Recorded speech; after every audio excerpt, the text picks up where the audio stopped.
Welcome to webinar number 11, International Touring 101.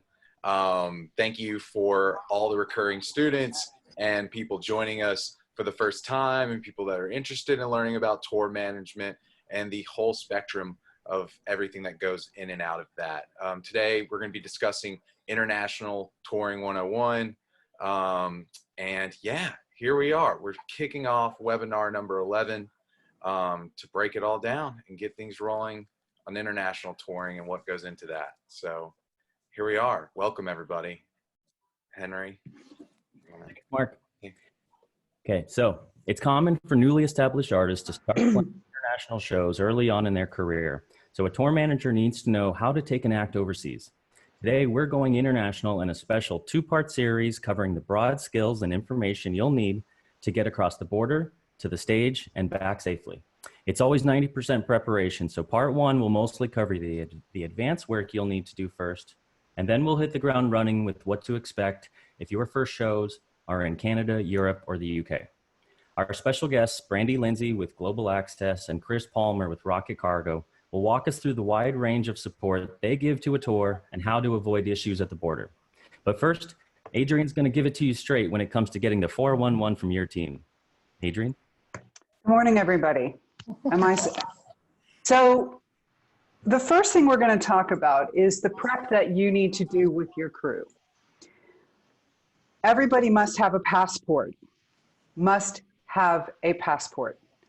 If you've got a crew member who somehow, by the virtue of being trapped on another planet, doesn't have one, you can contact your local passport agency, and if it's time sensitive, Brandy's company, Global Access, does offer, I mean, she's my go-to. We have passport issues all the time. A common issue, and this is important to know, many places require that an individual's passport has at least 6 months validity post-visit, meaning you can't have a passport that's about to expire 1 month after your visit for many places. So you want to, as soon as you know that you have an international trip going, you want to put your crew list together.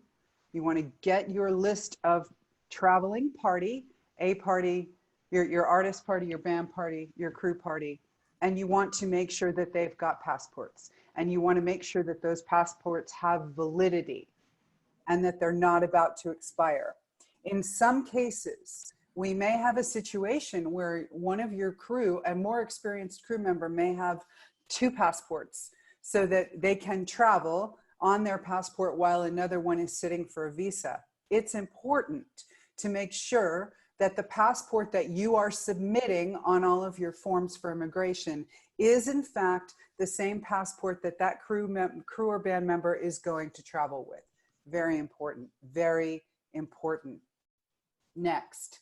Traveling issues. You have to know your travelers. And this is something that will get you caught. You've got to find out if anyone on your traveling crew, particularly heading to Canada, you've got to find out about their criminal history. I encourage tour managers to let people know that this is not a trip to the principal's office. But if there are issues, we have to know about it so we can create a workaround. And just not telling the tour manager is gonna come back to you because these systems are electronically linked and they don't miss anything. The deck is the deck is the deck. So if you were arrested for something when you were 18 years old and now you're 37 and you think that it's fallen off, regardless of the fact that it was adjudicated and resolved, it's gonna come up. So you've gotta have a chat, you send an email, and you go to your crew and you ask them about any arrests. The disposition of the case is not at issue. An arrest is an arrest is an arrest. And for Canada, a DUI will disallow you, an unresolved DUI or a DUI that you do not let them know about in advance. If you rock up to the border and they find in your deck that you've got a DUI, you could potentially be denied entry to Canada. It's important to have your paperwork together. Even if you got into a minor dispute, you got an arrest, the situation was, there was a withheld adjudication, any situation that you have, just because you think it might have gone off the radar, it's not off the radar. You're gonna wanna have your paperwork with you. First of all crew members should be honest with their tour managers. Remember, you're not in the principal's office. If you wanna travel and you've got some issues, there are resources and ways to work around them. But if we don't know, we can't help you. As tour managers, it is important to go to your crews and impress upon them the importance of being forthcoming and honest with you, not at the border, prior to the border, so that you can reach out to any number of resources that are available to sort it out. If you have an issue, if you had an arrest and the situation went through the legal processes and your situation was resolved. For example, you have an old DUI, the DUI was resolved, you made your restitution and you satisfied whatever your penalty was, you want to have that paperwork available. Now, for people who might, and this is a side note, for those of you who might have some pending issues or anyone on your crew who might have an issue that was resolved, in off times, it would be good to see if you can have those expunged. It's a possibility. But we cannot, as a group here today, express how important it is to know what you're dealing with. We can work around it. But if you guys are not forthcoming, or you as tour managers don't have the information, you're at the border. And this can hold everybody up for a couple of hours. You may have to make a decision to leave somebody behind. If people are honest and they show up with their paperwork and they say, yes, I had a thing, here's the disposition paperwork. It may be a couple of $100s to get a TRP on site. This is a temporary residence permit. But the Canadians specifically do not play, and they don't care.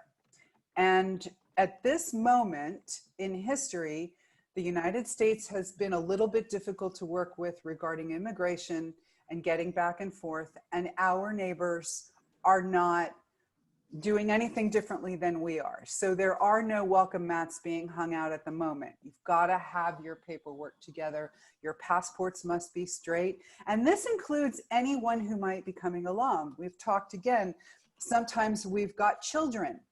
Children are not exempt from this protocol. The kids also must have 6 months left on their passports. Whether they're accompanying you or they're working minors, they've got to have the same things you're going to want to know. Also, for international travel, if you are bringing your child with you and the other parent is not joining you, you have got to carry with you a notarized parental permission letter from the other parent that allows you to take that child across international borders without the other parent. Please believe that I have been in this situation.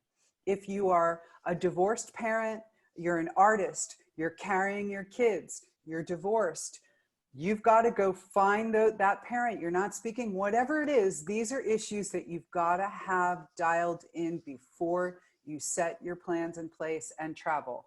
What you don't, and I, again, have been standing at the UK border doing the immigration, getting our CS stamps for UK immigration, and I've been standing there when a border agent doing the processing will look at one of my artists and say, is that your child? Yes, sir. Do you have permission? And if you do not have permission, you can potentially be denied and have an issue. Minors across borders is something that we normally in this business don't think about, but more families are traveling together. So we definitely want to stay on top of that. Again, it's about being forthcoming and understanding what you're working with so that your tour management or your promoter reps that are assisting or your your folks like Brandy. Again, the resources are out there. It's better to have all of your information and have everything be square before you move along. Super excited to introduce you to my close personal friend and colleague for more than a dozen years or so. My friend Brandy Lindsey is here. She is the premier authority in our industry. We adore her. We adore her as a human, but she's been doing this exclusively to the entertainment business for a very long time. There are few people as knowledgeable and as well-traveled as Brandy, so we're really grateful that she's able to take the time for us right now to join us and talk about the basic things that you need to get started. Now, let's assume from this jumping off point that you've got some dates overseas, you're going over to Europe, you know that you've got to get your passports together. You've got some passport issues and you potentially need to get some visas together, and you're calling Brandy. And over to you, B. Okay. Yes, passports are key, absolutely key. Henry, I sent an email with the attachment for you to post. It's my little cheat sheet for everyone. Oh, great. I see it. Give me a second. Yeah. I put together a quick general cheat sheet for all the newbies out there. Everything is subject to change, of course, but I think you'll gain a lot. It's questions to ask promoters, it's information for you, and it's part of the topics that we will be talking about today, all the different people. Yes, if you are going to go to Europe, the first thing you want to find out is you want to get copies of everybody's passport ID page, scan that, and you want to verify that it has a validity for over 6 months. Some countries say you don't need it, you only need 3 months, but 6 months to be safe. Just play it safe because it takes a while for passports to get processed. And if you have to do a same day or a next day, it can get very pricey. So best to plan ahead. My top 5 list that everybody has seen. So you want to check on that 6 months. You want to make sure that there's enough visa pages. We'll get into the European visas in a second, but at the end of the day, blank pages are really important. And I also highly recommend that you have facing pages. So when you open it up, there's 2. More and more countries are starting to require that. It's definitely becoming a situation, and you could not get a visa if you don't have facing pages. The consulate will refuse you in your international travels. So that might warrant actually getting a new passport to renew your passport. Obviously, getting scans of everyone's passport IDs are really important, and that will play to be very helpful when you are, should you have a lost passport. We'll talk briefly about that while you're overseas. And then you want to make sure that you have plenty of time and ask each promoter what they need.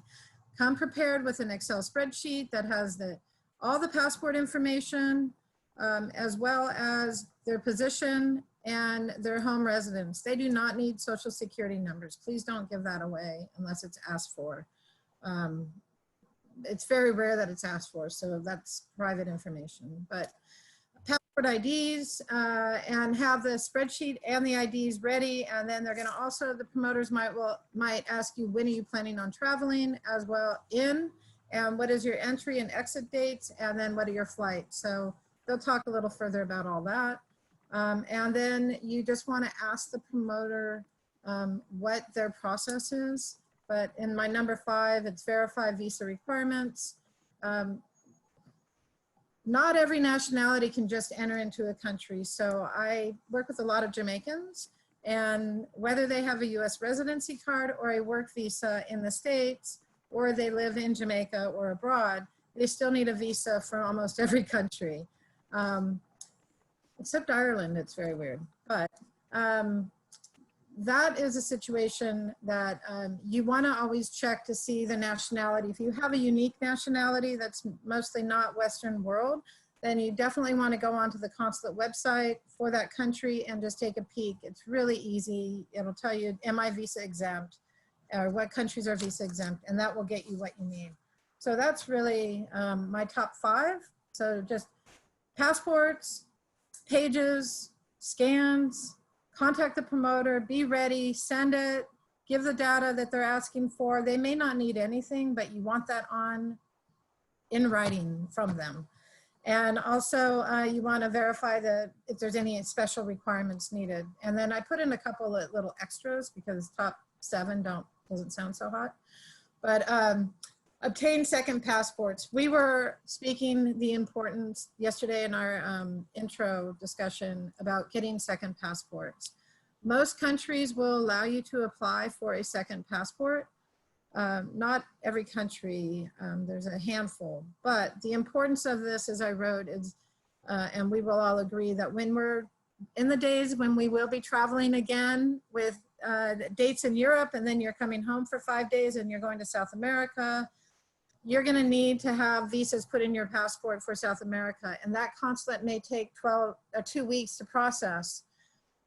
Well, how are you gonna do that and get 2 weeks processing done for, say, Argentina, when you're in Europe and you're only in the States for 5 days? So getting a second passport really is advantageous.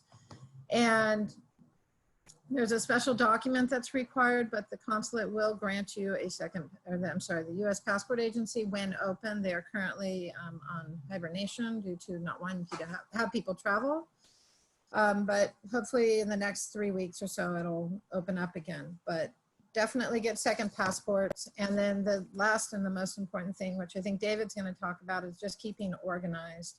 And I bring this up strictly because when you have second passports, the original passport is valid for 10 years. The second passport is valid for 4 years. It used to be 2, but now it is 4 years.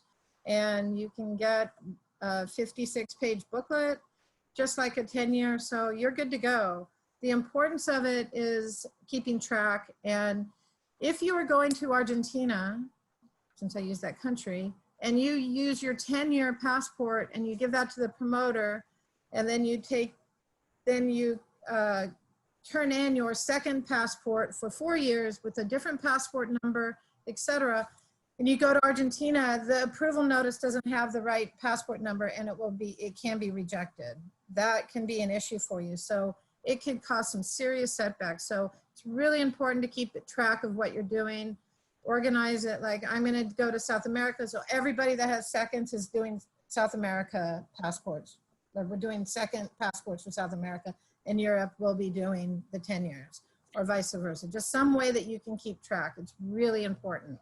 And Brandy, since we have international watchers as well on here, you said to us yesterday that it's not just US passport holders who can apply for a second passport. I have one, and I'm a UK passport holder. That's right. The process is more complicated per territory. And for me, I employed a service like yourself to guide me through that process, and that's something I would stress to everyone. It's not always a really simple process to apply for an additional passport. So I would definitely say to those people watching, if that's something they want to do, definitely reach out to an expert like yourself to guide through that process. Yeah, that's a good thing. Canada does not issue seconds unless you are someone super duper famous. But sadly, but anyway, so that's where we're at. What else is on the agenda? The other thing is to keep mindful of the time that you're allowing yourself to be organized and deal with the promoters. So not every country has I'll just say, for the 2 countries that really require the visas are either the UK, sometimes Ireland, and also the Schengen territory. And I just want to talk about that. There are 62 countries, I have my notes here. There are 62 countries that are visa exempt, but the Schengen territory, there are several nationalities that do require a visa to get in. And it is, I have links, okay. Henry, I'll send you some more links in a minute, but the long and short is, you just have to make sure that if you have that odd nationality, that's not a Western world, it is most likely that you should check the site for the country and see if you need a Schengen visa. The Schengen will grant you permission to travel for the time period up to 90 days, and you can stay in up to 90 days. The consular process time is It's tricky. It depends on which of the 26 countries in the Schengen territory. The way that you apply for your Schengen visa is it's first country of entry, or if all dates are equal, first country, and if it's if you spend more time in one country than the other, then you apply in that country. And not every country is the exact same in the process. It is very cumbersome. It requires a lot. And if you have a lot of people that need to get Schengen visas, it's going to be challenging to get individual appointments. So the moral of the story is allow time for processing. There's documents that need to be received from the promoter, the individuals, etc. So that Brandy, important. question for you. Yes, What please. if you've got a crew member who is a foreign national who's got dual citizenship and maybe carrying 2 passports from 2 separate countries? How do you recommend determining which would be the appropriate passport or the better passport to use in a situation? Well, if you have a US passport and a UK passport, you would definitely, you always need to use the passport that, if you are a national of a certain country, you have to enter in on that passport. You cannot have a UK and a US and come into the US on a UK passport. You will get you in deep trouble. It's not a good situation. That's great to know. Great to know. Second, the most important thing is which one is the easiest that doesn't need a visa.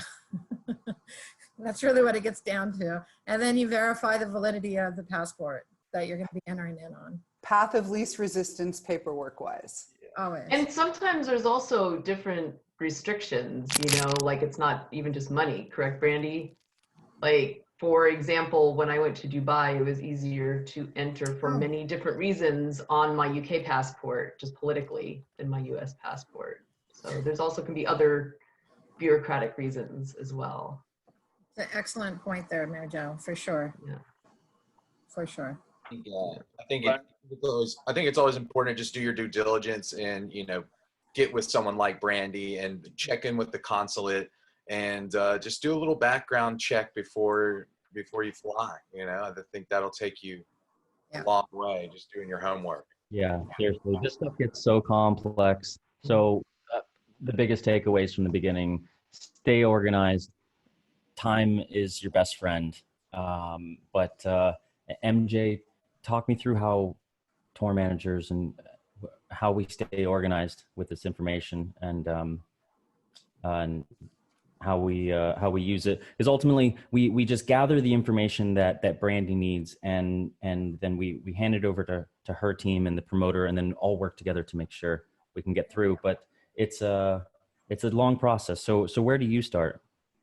So for me, for being organized, as far as the application process, it would be making sure all of my, or as Adrian said, making sure I have all the information, the correct background information from my touring party, any applications that need to be filled out, I stay on top of. I like to make one big spreadsheet pulling from individual info sheets so that I have it all at a glance.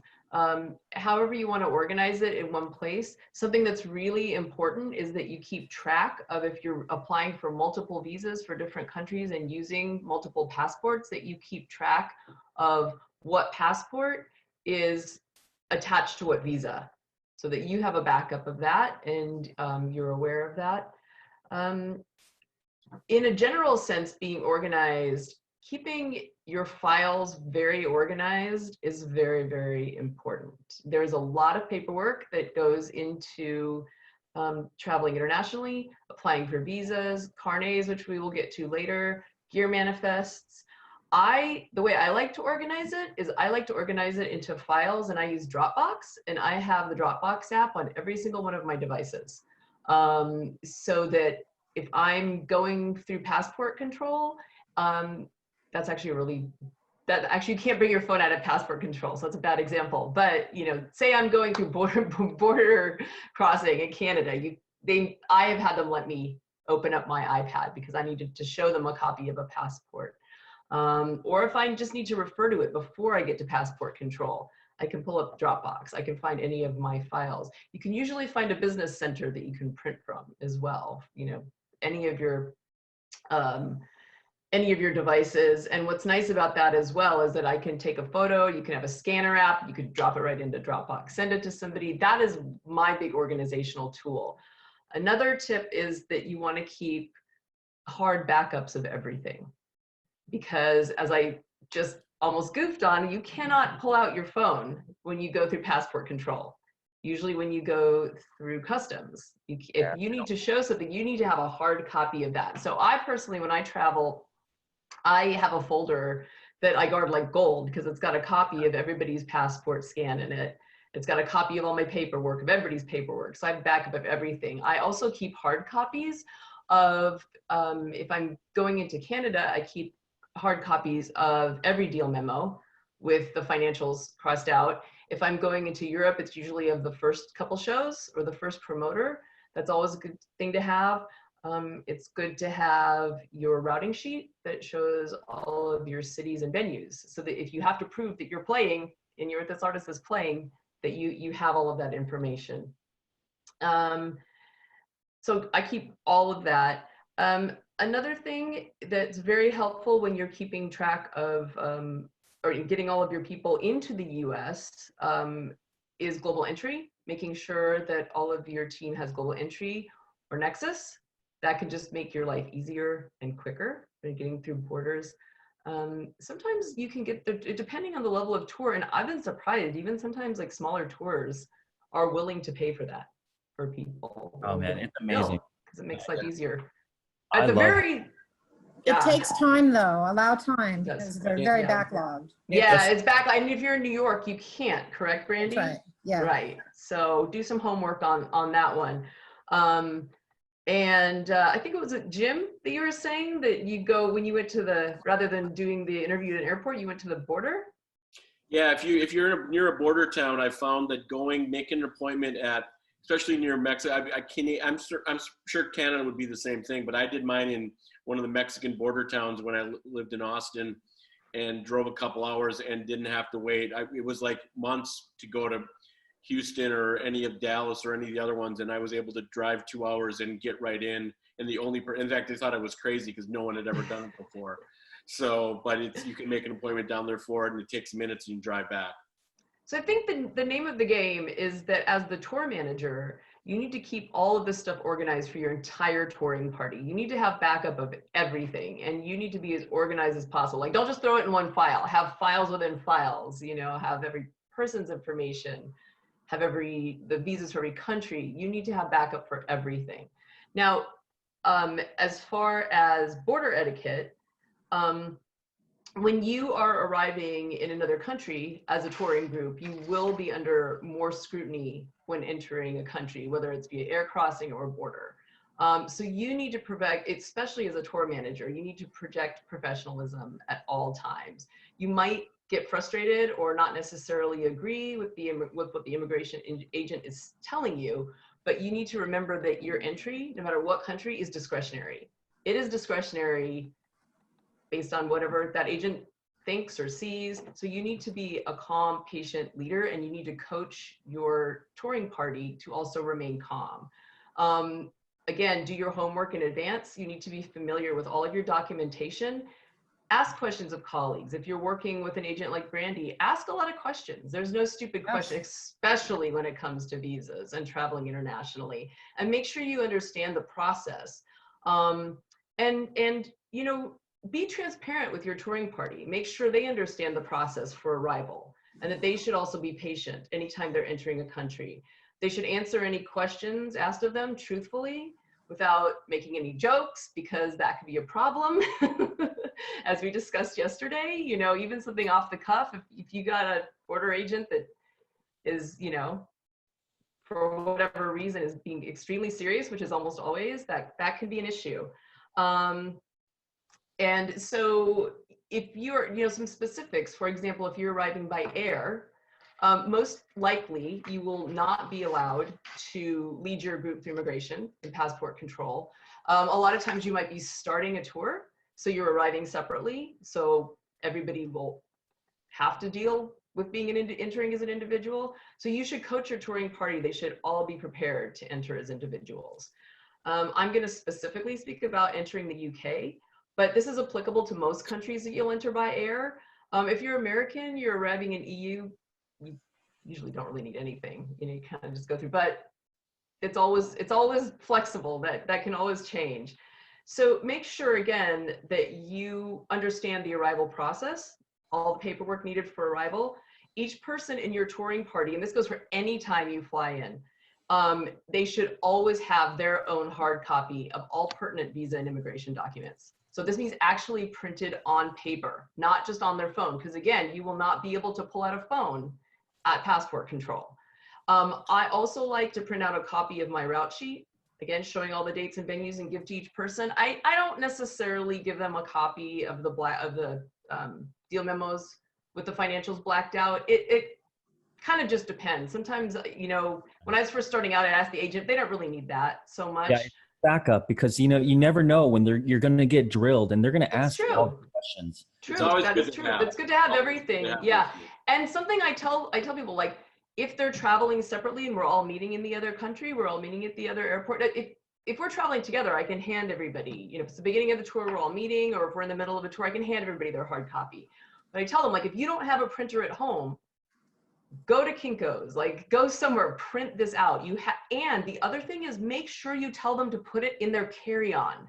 I know this sounds fundamental, but I have had people put it in their checked bag.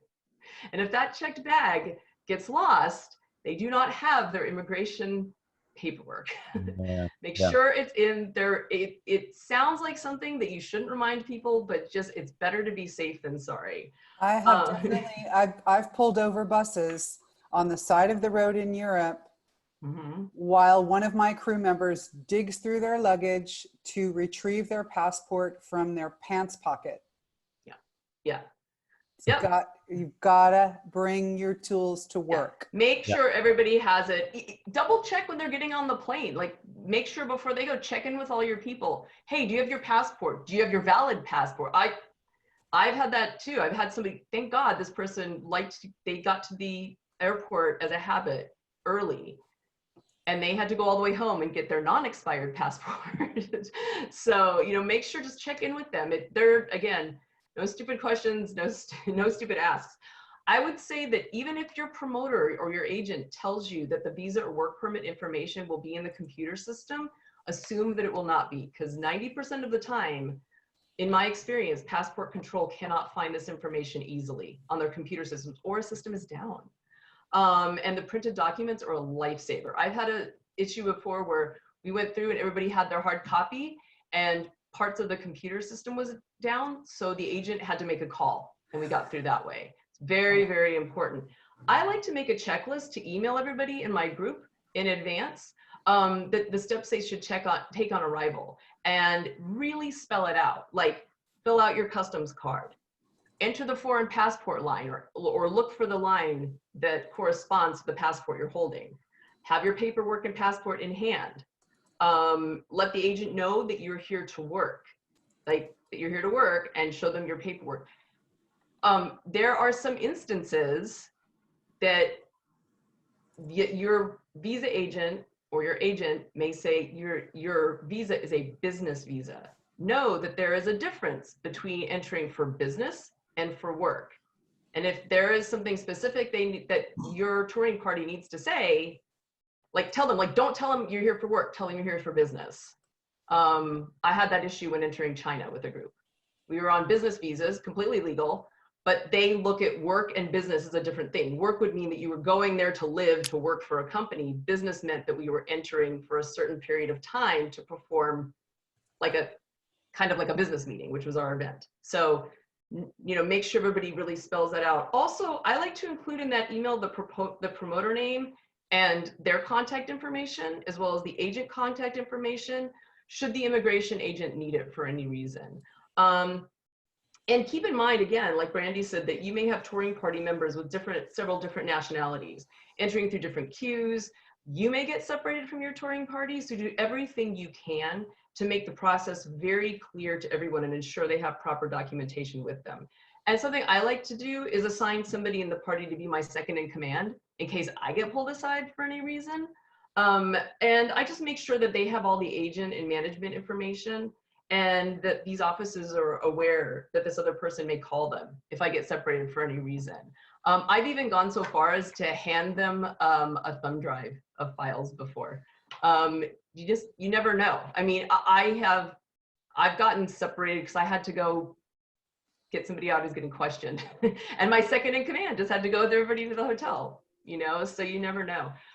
So that's my advice for when you're arriving via air. Canada's similar. You know, you have a one manifest, but I still give a copy to everybody and tell them to highlight their name. If you're entering Canada or the US by bus, similar, you'll be leading the group through the border crossing, or if you have multiple buses, I like to assign a lead person to each bus.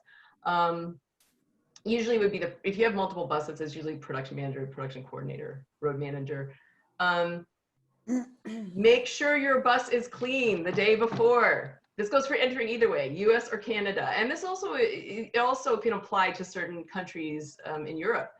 There is zero tolerance for drugs, even weed.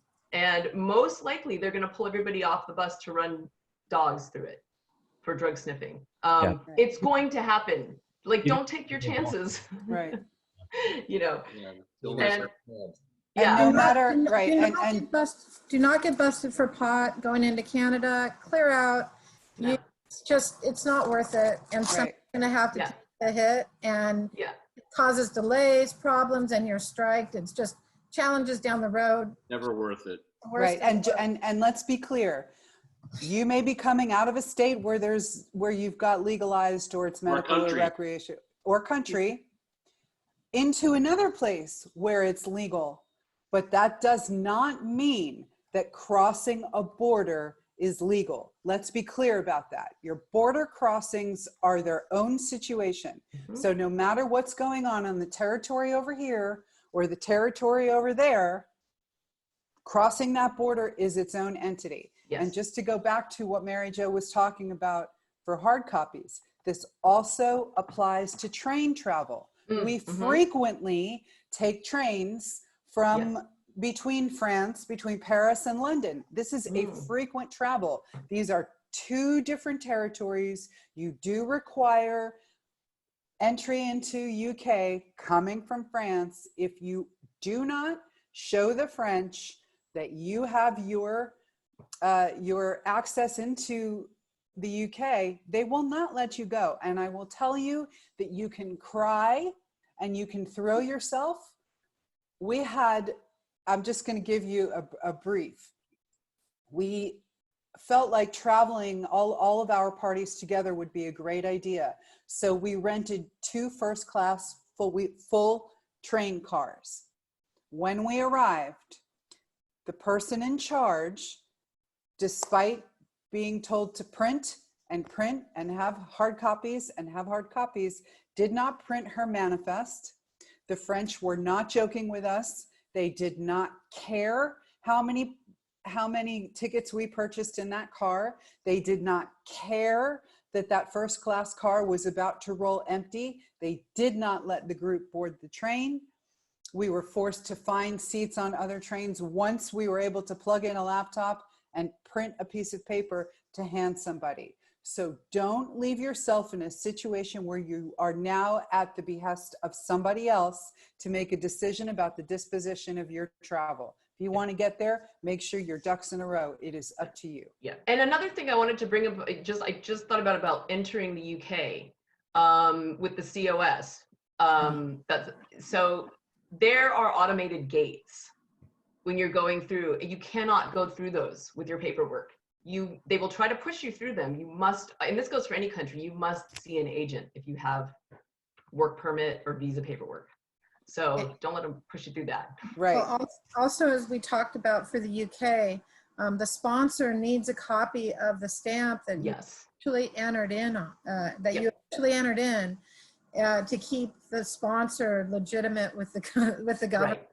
Right. So I was going to get to that. When everybody gets through, you want to make sure when you get to your destination, you take a picture of of all their stamps and you email that to the sponsor, which is usually the agent. I think usually the agency does that. And same for when you depart. There was a quick question I want to address, and I think Adrian also answered it as well, but just in case, what's the wisdom of, should you go through first or through last if you're with a group? I try to go through last, but sometimes the thing is sometimes you might get separated. And if your touring party all have different passports, you may just get funneled through before everybody. Sometimes there's a wisdom in going through first though and catching everybody, you know, like first, because then I've had success sometimes of going in first and I've got my paperwork together, and it's common that they'll say, are you with a group? Are you traveling with any of these other people? Yeah. And like, yep, they're right there behind me. And then I'm able to pull everyone up. Yeah, exactly. I think we all try to do that. We show up as the official group leader. We say we're part of a group. We have our paperwork. We express that we'd like to stay present so that our ducklings can funnel through the pipeline so that we can be available. It really depends. Again, remember everybody that we're dealing with human beings. So the agents at borders are going to be responsive to how you approach them. Yes. If you approach them in a calm, organized, and friendly manner, and you're professional, you're going to get a lot further than if you're posturing. And if you ask a border agent, if you say, hey, I'm leading this group, I'd like to bring them through. If they don't want to do that, say, okay. Right. You know, here they are. They've all got their paperwork. Make sure they know that they're all holding their paperwork. Right. Again, it's discretionary. So remember, it's on them. Like whatever 100%. They want you to do. And just, you know, before you go through, let your gang know, listen, if we get separated and I have to go through without you and I can't wait for you all to go through, I will be just on the outside of these doors. I'll wait for you. Please, everyone, come find me and let's do it together. Okay. Ken, I was going to really quickly touch on Canada, just very briefly. Very similar if you're going or crossing a border on a bus. What I like to do is make sure you collect everybody's passports, because most likely they're going to be asleep when you cross the border. I like to collect them all, put them in a manila envelope, have the immigration manifest and cover letter. This would be for Canada. Again, copies of the deal memos. I give those all to the bus driver. Typically the bus driver will walk in first, hand everything over. 99% of the time, they will then come and get you and you will stand at the border. Canada is actually is actually very amicable to you standing there as a leader and guiding everybody through. So, and actually the US coming back in is usually pretty good too about that. So just have all your paperwork in a row. I like to have copies of everything. I even get, I even carry copies of the carnet, gear manifest, just in case I'm asked for them. And make sure when you go through that, if you have multiple buses, highlight each person on that bus. Do everything you can to be very impressive with your organization. That goes a long way when dealing with border agents. Hey, Mary Jo, and actually also when you go up to the counter, try to have everyone's passports open to their particular page, because it just makes it kind of expedites the whole process. That's a good note too. A lot of the times they're not going to let you. They're not going to let you. They're not going to want all the passports, but they're going to want everybody individually. Still show up with those and organized, ready to go. Hand them to them as they come off the bus, but always be ready for it when you get there, whether your people are there or not. Yeah. There's a really key point that Dave Fortune brought up, right? And we actually spoke about this yesterday. For Canada, if you fly in, you have to obtain an ETA, which is, I believe, for Canada, it's Electronic Travel Authority document, and you apply, I think it's usually it's about 3 days prior to getting into the country. You have to have that and that number, assigned number to your passport and your name to get into when you fly in. By land, it's passport and the promoter letter. Dave, did I get that right? I'm pretty sure I did. I have applied for these for my touring party. Like I've sat with them, you know, at a venue and we've just hashed them all out and I've sent them to everybody. You get it, it's immediate. Just make sure. And it's a nominal fee. It's, you know, less than 10 bucks, $16, something like that a person. But you have to have the ETA in order to get in when you fly into Canada. No questions. Yeah. All right. I wanted to, everyone's kind of made reference to each country's specific arrangements, but I wanted to just quickly outline the actual visa requirements for each territory that you will need, just as a frame of reference. As everyone's kind of alluded to, and at the moment we're taking aside those countries like Brandy mentioned, countries that are out with, you know, countries like Jamaica where you might require a visa for EU. But assuming you're a US citizen, a Canadian citizen, or a European citizen, the processes are fairly straightforward for each country and fairly similar for each country. So EU, there are no visa requirements coming in as per what Brandy said. You can come in for, did you say 90 days? Is that correct? 90 days, every 180 days. It is, I'm going to just give a mention to that because in January of 2021, the European community is putting together something similar to the American ESTA. It's called the Etiquette. And Henry, I sent you an email with a link so that you could share that with everyone. And that will go into play where you have to apply for an Etiquette prior to arrival into the UK. That includes Americans, Canadians, Japanese. There's several nationalities. So I have a few links that Henry will post for you. But be prepared to do the ESTA equivalent for Europe coming up. That's a great point. And so, but it's worth mentioning, and a couple of people have brought it up on the chat, that if you're unaware, Brexit happened, you know, Brexit was voted for in the UK. So the United Kingdom is in the process of leaving Europe.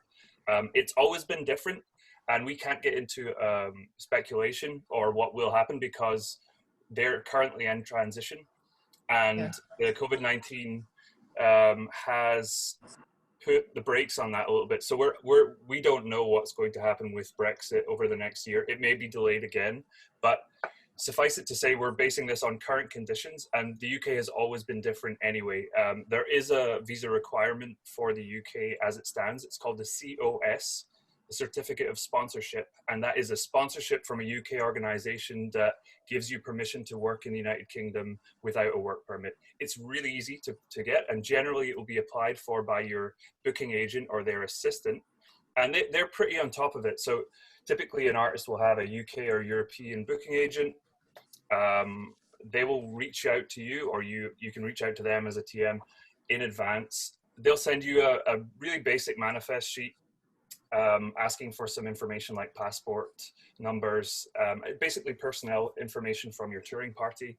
It's your job to fill that out, send it back to them, and then they take care of it from there, and they will send you the COS manifest list once it's been approved. And that's what MJ was talking about when entering the UK. You need to print and give a copy to each person so they have it on hand. Sometimes they process you as a group, sometimes they process you individually. It changes, but at present, that is the visa requirement for the United Kingdom. Brandy? I would like to just add about publicity. I talked to Tina Richard from TNS this morning, and publicity, you still need to have a COS to get in. It's not a free-for-all. Yeah, for sure. That's same in the US, you have to have a work visa. Right. Absolutely. So, Canada is a similar process. Canada requires a letter of invitation, and it operates in a very similar way to the UK. It's a manifest list with personnel information. Typically that comes from your promoter. So if you have a if you have a North American tour and you have 2 shows in Canada, say 1 show in Toronto with Live Nation and then 1 show in Montreal with Evenco, your Live Nation promoter will file that for you with the Canadian Border Services. So in the advance process, you will give them that information, they will send it to the border and then give you a manifest list to show at the border. So it's similar, very similar process for Canada, and it's very straightforward. The person who files that will be your first promoter in Canada. So if show number 1's with Live Nation, it'll be your Live Nation rep who looks after that. Mark, you're muted, but I see your mouth moving. I was going to add, do we have I have the manifest form we'd like to share. Sure, yeah, go ahead. Let me see if I can pull this up to give people an idea of what a manifest form will look like. Let me wait 1 second. I should say while you're doing that, that is the same process. Here we are.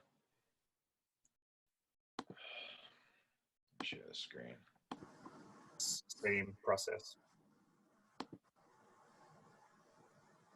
There we go. So what you're looking at right now is just going to be your standard example of what an immigration manifest would look like. It covers every line item for your crew, including yourself, and all the information needed to submit to would be your promoter in Canada, who would submit this to the border. So that's another part of the puzzle piece that goes into your border entry as well, notifying the border and point of entry that your team will be coming in at this point in time. This will be faxed, all the general information, itinerary, your shows, how long you're going to be, and what venues, address, and etc. So yeah. So that's great, and that's a great example of it. And as you can see, it's a very straightforward document. Your promoter, in this case, Evenco in Montreal, would send that to the border ahead of you, and you would print it again and have everyone keep a copy on hand when you reach the border. That form has not changed in years. I'm saying that form has not changed in years. No. Right. The most complicated is the US, and I know we have some international viewers here. It's a completely different process for the US, and it's much longer process, much more complicated, and much more expensive. Everybody going into the US as a foreign artist or foreign crew has to have a visa. Typically, they are in the region of $3,000, $4,000, $5,000 to apply for. Is that correct, Brandy? Something in that range? In range that way. Require anything from 4 to 6 months in advance, 3 to 4 to 6 months in advance for. Well, the story is that there is a regular processing. Let's start this way. You have to allow time to organize all the evidentiary documentation that shows that your group or the individuals in the group meet the criteria. So that takes a minute to get all that together. But once you submit, currently, you can always look online, USCIS processing times. And the two centers that do the processing are in California and Vermont. California, as of yesterday, we're processing regular processing from 5 to 6.5 months. And the Vermont Service Center is currently processing 4 to 5 months. Now, as due to the COVID, they are not doing any premium processing. And that is a review within 15 calendar days of receipt. There is a conversation I've read in their memos that they are going to move the premium processing from a 15-day review to a 30-day review, potentially. So definitely at least a month out. In addition, once it gets approved, then you have to go to the consulate, and that can take some time. The US consulates are closed, so there's a huge backlog. So I can't imagine what that's going to be, but in short is you have to allow for consulate processing times. So as a tour manager of a foreign artist, as an international artist, your first port of call is a visa agent like Brandy. It's too complex to deal on your own. You need somebody to manage that and walk you through it on your behalf. So I don't do US visas anymore, but I'm happy to refer you to some people. Okay, sorry, excuse me. But nonetheless, I did it for 25 years, so I'm very familiar with it. Okay, well there are entertainment visa specialists who will walk you through the process, give you all the information that you need to collect from your team, and and then submit the application on your behalf. But suffice it to say, one question I've had from a lot of people is, can I work in the US freelance as a foreign tour manager? In short, no. At 101 level, in short, no, because your visa is going to be tied to the specific artist that it's approved from, whether it's a P1, a P2, or an O2. That only allows you to legally work in the US for that one specific artist on that project. You cannot go in on a P2 for another artist. They call that moonlighting. Officially called moonlighting. No moonlighting. Yeah, that is illegal. And if you're caught doing that, you will be unable to work in the future in the US. The only way that you can freelance in the US as an international tour manager is to get to a point where you can apply for your own O1 visa.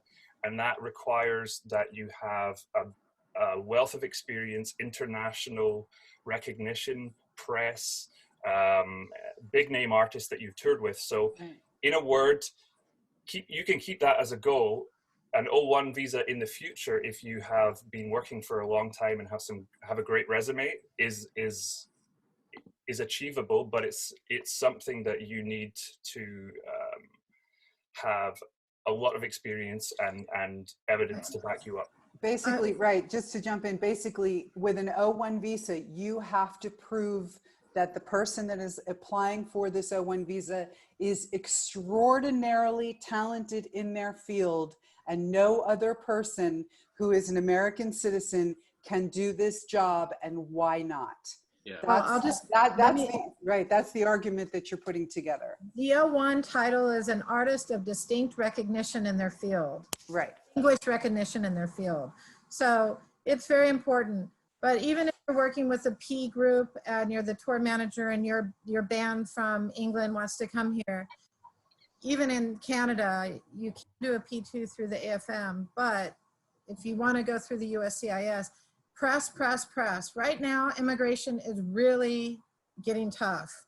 And so they want press, and they will do Googles to make sure that that's a real article.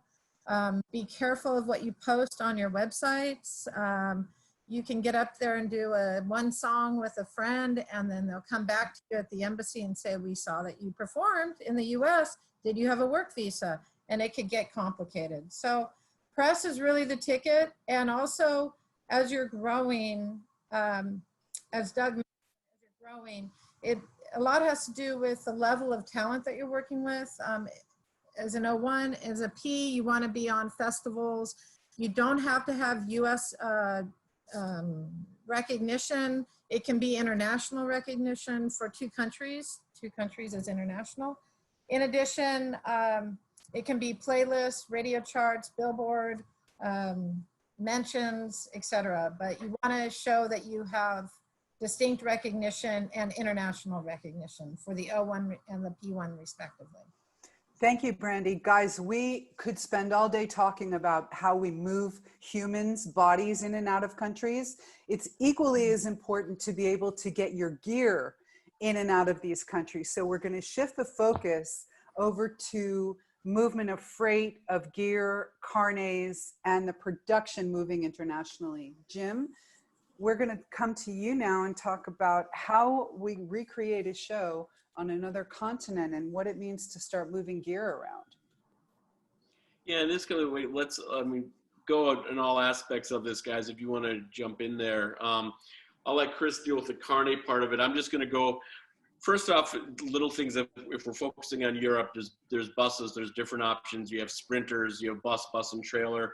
All this is different than what we deal with in the US. So if you're in a van, sprinters are much more common there. You can get a lot of times tour managers come with sprinters. And I think, Doug, you said that you had a company that you did this in the UK. You have different options. And also two little things like bus and trailers. Buses aren't the same size. Trailers aren't the same size. You have electricity issues that you're dealing with. Amperage is different in US versus Europe. You probably need transformers. You're going to need, if you have a trailer in the US, doesn't mean the trailer is going to be the same size in Europe. I've tried that. You had to get a truck. The good news is about trucks. They have many different sizes there. So you have a lot of different options. You can think, and it's expensive to bring the gear, which Chris can get to here in a few minutes, but it's not cheap to bring gear over. You might want to, the first couple times you come over, you're probably going to bring only the gear that you need to, like guitars and snare drums, and not bring everything with you and rent it. There's a lot of companies that will rent you backline. You have a few options over in Europe to do that. The power will already be set up. for those, so you don't need as many transformers if you're renting gear, because then when you start bringing gear over,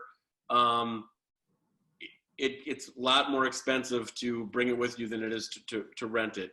There are some positives and negatives with that. There's also, when you get bigger, trucks aren't the same sizes, buses sleep different amounts of people. That part's going to be different. And then when you're on a bigger tour, you're running into a whole other issue with, you're not going to want, most tours are not shipping their lights and their sound with them over to Europe from the US. So they're either a sister company in Europe that they're working with, or there's another company you can bring in. Most of the gear these days, it's not apples to apples necessarily, but your techs can find the gear that does it. Chris, why don't you jump in here and just go over what you would need to ship, what the complications are to shipping, options are for shipping different things and doing it different ways. First of all, thank you, Chris, for joining us, ladies and gentlemen. If this is Chris Palmer with Rockit Cargo, thank you very much for having me. So, Chris, we're keeping this 101. So as Jim was talking about, a lot of the times a tour manager, a crew that are coming up, they're typically crossing the border. Like if they're flying, they're just bringing the essentials, cars, sticks, symbols, like just the bare essentials of their equipment, because they're going to rent on the other side. And even that needs some paperwork. Which is we're going to get into some vocabulary here, which is a carnet. Can you first describe what a carnet is for our students? Yeah, of course I can, no problem. Thanks for having me, everyone. So first of all, before you want to know what a carnet is, you want to know why you're going to have it. So when you're bringing goods into a country, you're importing stuff into the country. Now, if you're bringing stuff into a country permanently, you need to pay import duties and taxes. So if you're bringing in a load of clothes or shipping in a load of stuff you're going to be selling in a country, the local government you're importing into is going to ask you to pay some import duty and taxes. So with your equipment for musical stuff, you're only going to bring it in temporarily, and then it's going to go back out of the country again. So what you need is some paperwork to prove that you're bringing it in temporarily and then it's going to leave again. And you need a paper trail to show all the way through, so that you've exported it and imported it into a country, and then re-exported it again and re-imported it back into the original place. And that is what a carnet does for you. So what a carnet is, it's just a physical document that you'll take with you when you're traveling. So think of it as a passport for your equipment. So it will list every item on there that you're going to be taking with you. So one Fender Stratocaster, one Fender Jazzmaster, Fender bass, a snare guitar, a snare drum, sorry, whatever else, some in-ear stuff, whatever you want to take. And then when you go to each export or import place, you're going to get a stamp on that carnet. You're going to take it up when you arrive at the airport. You're going to take all the equipment with you to the customs guy. And you're going to say, look, this is the stuff I'm taking it out of the country. This is all the guitars, all the flight cases are here. This is my carnet. It's got a list of the equipment on it. And then they're going to stamp it for you. So that's when you leave one country. Then you're going to arrive in the next country. Let's say you're going to arrive in the US. You're going to arrive, you're going to go up to the customs border guys and say, look, here's all my equipment, here's the carnet, and they're going to stamp import into the country. So it's just about keeping the paper trail. And you have to keep doing this, because if you miss a part of it, you don't re-export the stuff, then you're going to face some issues down the line. Because what I said was earlier is that countries want you to pay import duties and taxes if you're bringing stuff in permanently. And if you don't have proof that you've re-exported the stuff after the tour, they're going to come knocking on your door and say, hey, you bought all this stuff in, it was never re-exported, here's a fine. Here's a fine based on the value of the equipment you bought into this country, and you didn't ever re-export it, we're going to charge you some import duties and taxes. And so without that kind of paperwork, it's very difficult to prove. There are ways of doing it, but it's very timely and very costly as well. So that's a great way of putting it, is a passport for your gear, and it has to get stamped just like your passport does. You're right. I've seen it turn into a big problem when it was not stamped or even stamped in the wrong place. So you got to know how to deal with these things and how to look at them and where they should be stamping, right? Correct. Exactly. There's 4 parts. I'm going to try and keep this really simple for everybody. And obviously, can I actually quickly share, just to jump in, Chris, I have a cheat sheet that I made, which I'll put up on the website, and it's worth saying carnets are quite daunting the first time you look at them. I've tried to simplify them as much as possible, but I'll just put this up on the screen while Chris is talking about it so I can give you a frame of reference. Sure. Go ahead, Chris. Cool. So yeah, basically there are 4 parts to every carnet move. There are 4 parts. So you're going to export it from the original place you're going from. So let's say you're leaving from the UK as a UK band. You're going to export the stuff. Then you're going to go into the US.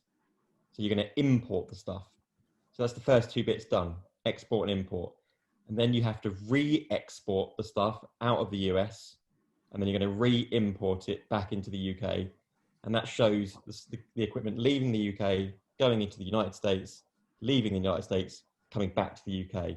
And that just gives customers proof that everything that was shipped out of the UK and into the US has then left the US and come back into the UK. And that's the important part of all of it, is to prove, if there's ever any questions, that you'll be able to prove that everything has come back to the UK. Yeah, and they are, a lot of people hate carnets. They're terrified by carnets because of the financial implication if you get something wrong. And let's be honest, we've all had issues almost on every tour with a carnet, because border agents don't deal with them very often, especially if you're going through airports. And I think, you know, we'll put that document up online and you can spend some time with it. Chris, you issued me my first carnet and walked me through it. And I, many years ago, ignorantly thought, okay, great. Then I'll just rock up to the border and hand it to the agent and it will all be fine. And then you, God bless you, had to deal with the fallout of many border issues from that carnet because it became a mess as border agents who didn't know what they were doing stamped in the wrong place, filled out the wrong sheet, you know, refused to sign it. There are myriad of issues that you will face with a carnet. So I think one thing that I can't stress enough to people is to get to know it and be proactive with it, because if you know what you're doing, if you pre-fill it before you get to the border in the sections you need, you are going to mitigate most of the issues that may come up from border agent misfilling it, or, you know, it's a little daunting at the first, but if you break it down, it's actually quite a straightforward document. You just have to be proactive with it and be clear. I would say when you approach a border, take the time during the day. Say you're going US to Canada, and you know you're going to be crossing at 3 a.m. after your show is finished in Buffalo, New York, to go to Toronto. Sit down in the afternoon when you have some time, when you're clear of mind, pre-fill your sections, and then take a little sticky note and put US sign here #1, US sign here #2, and then go to the Canadian section, because for every crossing you have to have, as Chris said, the outbound stamp and then the inbound stamp, and then write Canada sign here #1, Canada sign here #2. And I guarantee that is going to make your life easier at the border, because border agents are people who rely on power and responsibility, but when you give them a carnet that they are maybe unfamiliar with or not entirely comfortable with, that you bring them entirely out of their comfort zone, and their responses to that can vary quite wildly. And if you start trying to show them what to do there and then, that could be problematic. So it's just jumping off on what Mary Jo said earlier about being clear when you approach a border, having all of your documents organized and annotated, and whatever you need to smooth that process is going to make your life so much easier when you approach a border. And I think, Chris, if you know, a lot of young bands maybe hesitate on getting a carnet because they're complicated and they think, oh, I'll be fine. Mm-hmm. What would you say to that? You know, yeah, it's difficult. It's a difficult one, because it does seem like a lot of work at the time to get it done. You know, at the beginning of a tour, it seems like a lot of work to gather all the information together, because you need serial numbers of all the equipment you have there. You know, you need descriptions, you need values of all the stuff, and countries of origin. But I can speak from experience, and I know there will be a lot of tour managers who will be able to say, to back me up on this and say, I wish I'd done it right. You know, and I think, Doug, you've probably been there as well, and I'm sure some of the other guys have. I wish I'd just done it right at the beginning and spent an hour doing it, and compiling the information, because it cost me 5 hours, a lot of money, pissed off management, turned up late. You know, just do it right at the beginning. Unfortunately, there is a cost attached to it as well, and a lot of people will be put off by that. So a lot of management will just probably say to people, you know, oh, it's going to be 500 quid or, you know, $800 or whatever. That's a lot of money. Yes, correct. It is a lot of money. But I've also seen bands get fined, impounded stuff at the borders, having to pay to get their stuff out on the day. Trucks are delayed, shows are cancelled.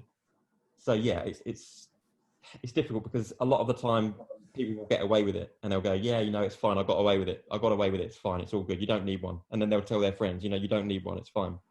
But if you get caught without one on a particular day, if that customs agent says to you, where's your carnet? It's going to be a lot of hot water, a lot of bother. And as a tour manager, management's going to say to you, well, why didn't you get the carnet sorted out? Why didn't you do that? You know, do you want to be the person who's there at the border going, well, I wish I'd just done this? You know, it is difficult because it's a lot of money, and bands don't have a lot of money when they're starting out. I, you know, understand that. And there are, you know, there are three costs. There are three parts to cost of a carnet. So the first part would be the value, the overall value of the equipment. The second part is the countries that you're going to. And the third part would be how long you're going into those countries for. So you can bond a carnet for 2 months, 6 months, or 12 months. So you can look at the beginning of the year and say, you know what, we're going to be traveling all over the place. We know all the countries, we've got it all set out. We're going to do one carnet and get it all done.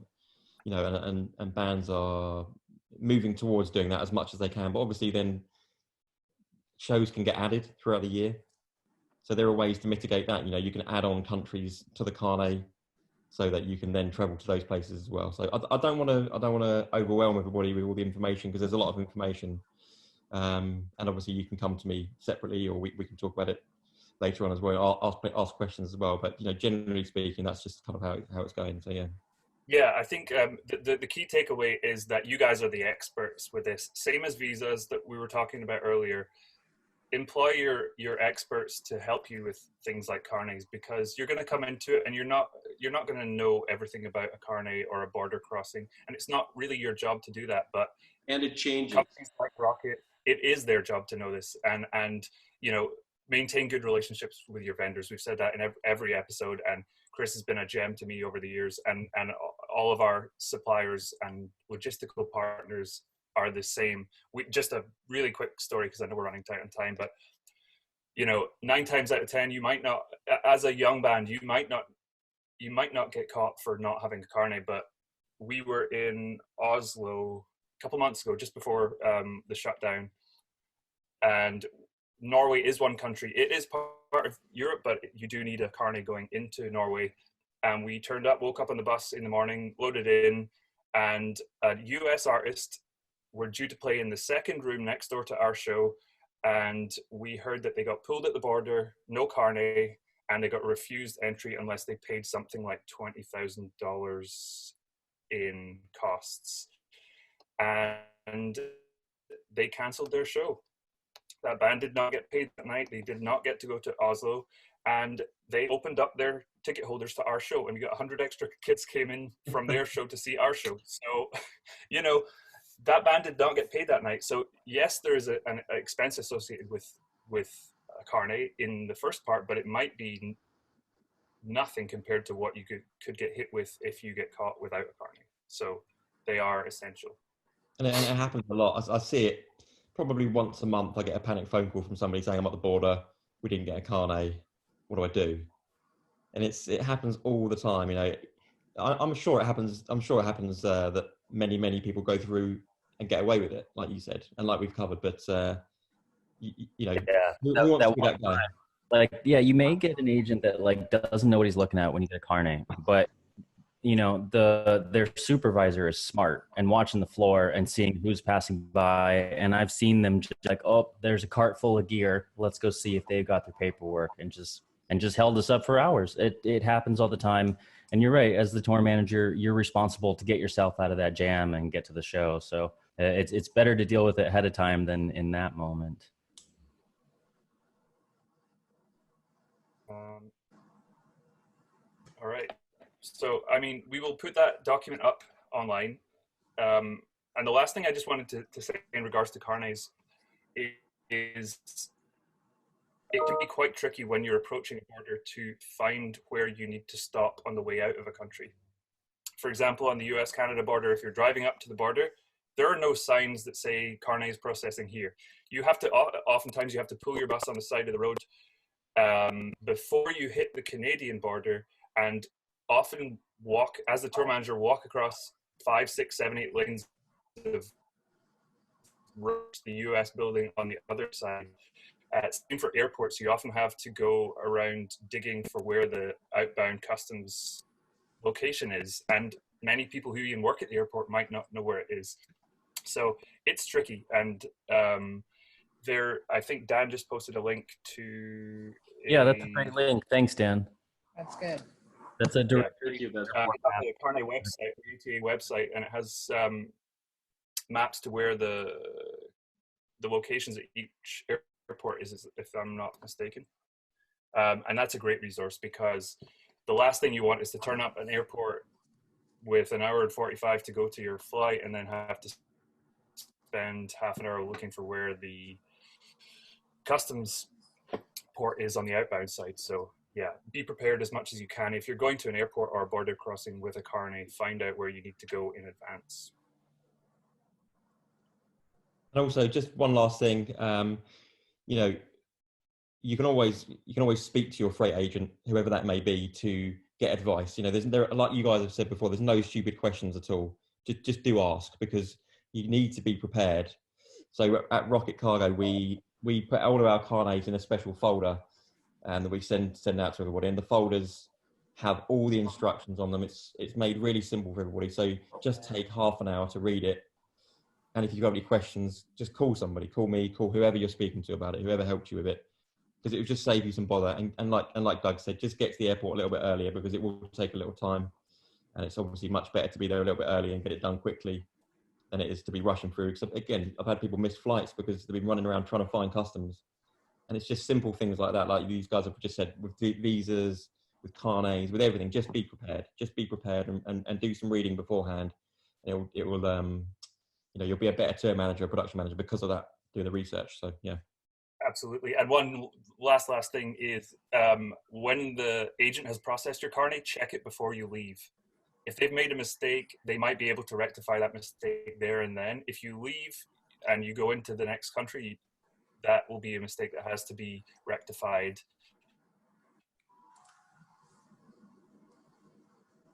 Make sure it's been done correctly.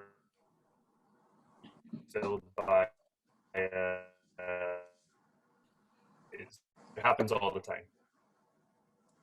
Happens to the best of us. All right. I think Mary Jo, your mic's muted. There we are. We're all having the mute thing today. Sorry. There's a question here from Michelle in the Q&A that's pertinent here. She says, we all have backline in US, based in US, I'm assuming. She says, do I need to do a carnet for the band just taking their guitars, bass, and snare drum? In the past, we have just checked it as baggage. So yeah, yes, absolutely. Whether you check it as baggage or not, you're still moving equipment from one place to the next. So yes, you would need a carnet for that. Officially, you would need a carnet, yes. And just like a person would need a passport, the equipment needs a carnet. And second part of that question, because I've been asked this before, if you do a carnet and sometimes your gear changes, like say you do carnet for everything you usually take, but sometimes you're only taking a little bit of fly gear, do you need to do a second carnet, or does it still apply? Well, it's a good question. You can sign out partial items on a carnet. So you can have a carnet with every single bit of backline, lighting, sound that a band owns. But if you're on one particular trip, you're just doing a fly pack, you can sign out a certain amount of items. So you could just sign out just the guitars and the snares and the things you're taking for that particular trip. So you'd sign out, for example, items 1 to 10. And then the important thing for that is that you continue to sign in and out items 1 to 10 throughout that tour, so that it shows clearly that only those items have left the country and only those items have come back to the country. To just address another point there, you said, and this happens again all the time, you know, you'll have a carnet and then a band member 6 months down the line will say, right, I bought this new guitar and a new rig or whatever, I want to use this. Now, unfortunately, you can't add stuff onto a carnet. So at that point, if you decide that you want to start touring with that new stuff, you're going to need a new carnet, because the serial numbers of the person, bit of information there, and that will obviously be different on every item. So just something to be aware of, really.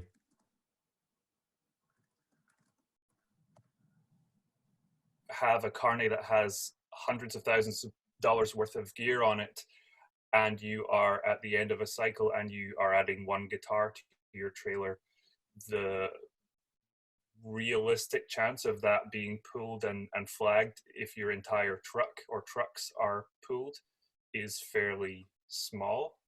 So if you were to bring that guitar on your truck, it would be a calculated risk. The calculated risk would probably be relatively small, but in real world situation, you know, that is what you would be looking at. Guys, Michelle had another quick question for Brandy. Michelle says that one of her bands, which have an A-level visa, world recognized status, she wants to know if each member needs 6 months left on their passport for the US tour. Again, this is an EU band coming over here, Brandy. I am absolutely thinking that is necessary. I don't know the exact answer, but I would play it safe and say that everybody should have a valid visa. One thing I do want to point out is that US visa, if the US visa is longer than the passport, then you can just carry the new passport with the old passport, and that visa still is valid. Randy, is that for China too? China, yeah. Okay. China and Brazil. India, it is not. You Okay, have that's good to know. a transfer of your visa into the passport. Okay. Another quickie, and this might be something where this could go offline and Brandy might need to get an email, but let's see if we can answer Robin's question. Robin just received a visa a few days before the lockdown for their next tour in the US. It's an O2. She wants to know, what does that mean? Because normally they have a P1. The O1 is for the individual star or distinguished artist of distinct recognition. So the O2 is the essential support to the O1, and that includes the musicians as well as the crew. When you have a P1 visa, which is for a group of 2 or more on the same stage at the same time, then the support personnel are the P1Ss. So the P1S and the O2 are essential support to the primary, either the band or the individual artist. Excellent. I've had O2s for, let's say, for example, I've attached O2s to O1s, and an O2 might be UK wardrobe people. And because of the status of the act, you're not able to put another dresser in place for an international pop star. And this dresser and wardrobe stylist has been this person's, you know, we also could put personal trainers and things like that on an O2 that's attached to an O1. Yes, Brandy? Yes. Done it. As long as they can show proof. It's getting tougher, so those people Right. that choose have to show some relationship. Right. You've got to. They have some skill sets. Correct. And just a reminder, everyone, that international is such a big conversation for us to have. There are so many parts. It's a big, wide world. So this is international part 1. I want to remind everyone that we're going to dig a little deeper into other countries and other areas next week for international part 2 next Monday, just as a side note for that. That's a lot more visas, consular processing. It's a whole can of worms. Right, we're gonna get into South America, Asia, Australia, and some of the other definitely complicated situations. And Henry, is there anything in closing? We want to invite everyone to Thursday's Conversation With session. Yeah, join us Thursday. We're going to have a talk with Bobby Schneider about, yeah, Bobby's going to be great. We're going to be talking about the old guard of touring and how they're living their lives now in a healthier, happier state. But, you know, that's Thursday. Thank you guys for joining us. Any closing words before we finish this off?